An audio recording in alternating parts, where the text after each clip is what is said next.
Seorang bekas pesakit COVID-19 tahap 5 yang pernah ditidurkan di unit rawatan rapi ICU Hospital Melaka mengajak orang ramai agar tidak ragu-ragu untuk menerima vaksin bagi membendung penularan penyakit maut itu. Ahmad Khairus Syakirin Zaid, 39, dari Bukit Katil Melaka yang ditidurkan selama 3 hari di ICU berkenaan pada 3 Julai lalu mengakui ia pengalaman amat menakutkan bagi dirinya selepas dijangkiti COVID-19. Menurut pengurus bengkel kereta itu, ketika dijangkiti COVID-19, dia belum menerima suntikan vaksin. Menceritakan pengalamannya, dia disahkan dijangkiti COVID-19 tahap 4 selepas membeli peralatan kenderaan di Malim Melaka pada 1 Julai lalu. Ujarnya, keadaan kesihatannya semakin merosot sehingga menyebabkan dia dimasukkan ke ICU selepas COVID-19 yang dihadapinya meningkat ke tahap 5. Bapa kepada 4 anak itu merasakan hidupnya akan berakhir selepas doktor memaklumkan bahawa dia akan ditidurkan ketika menerima rawatan di ICU berkenaan. Ketika sedar selepas 3 hari ditidur, dia masih keliru sama ada masih bernyawa atau sebaliknya.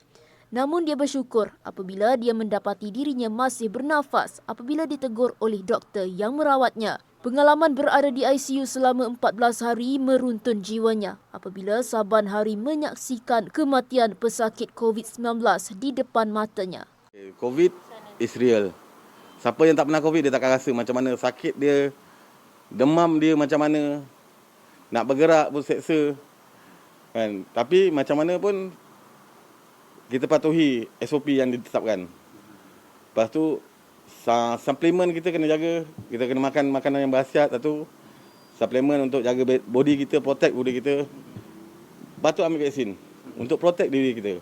Ahmad Khairus Syakirin ditemui media selepas menerima kunjungan sekumpulan doktor dan jururawat di Jabatan ICU Hospital Melaka diketuai Dr. Kamil Irsyad Yusof di Bukit Katil Melaka hari ini. Dia yang telah lengkap menerima vaksin pada 28 September lalu mengenakan prosedur operasi standard SOP ketat terhadap pelanggannya yang datang ke bengkel keretanya. Sementara itu, Dr. Kamil Irsyad ketika ditemui berkata, kunjungan di bawah program Kami Prihatin itu adalah rutin pihaknya untuk melihat perkembangan bekas pesakit COVID-19 yang pernah dirawat di ICU Hospital Melaka.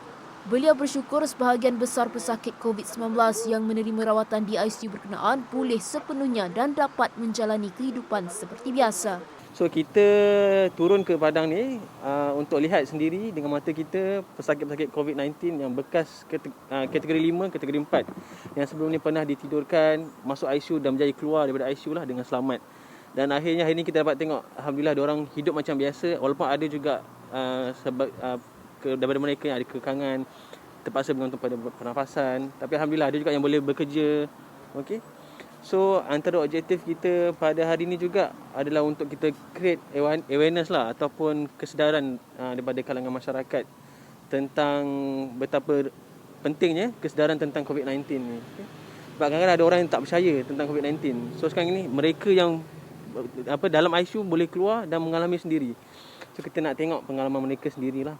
Dalam kunjungan itu, Ahmad Khairus Syakirin menerima sumbangan daripada pihak Jabatan ICU Hospital Melaka.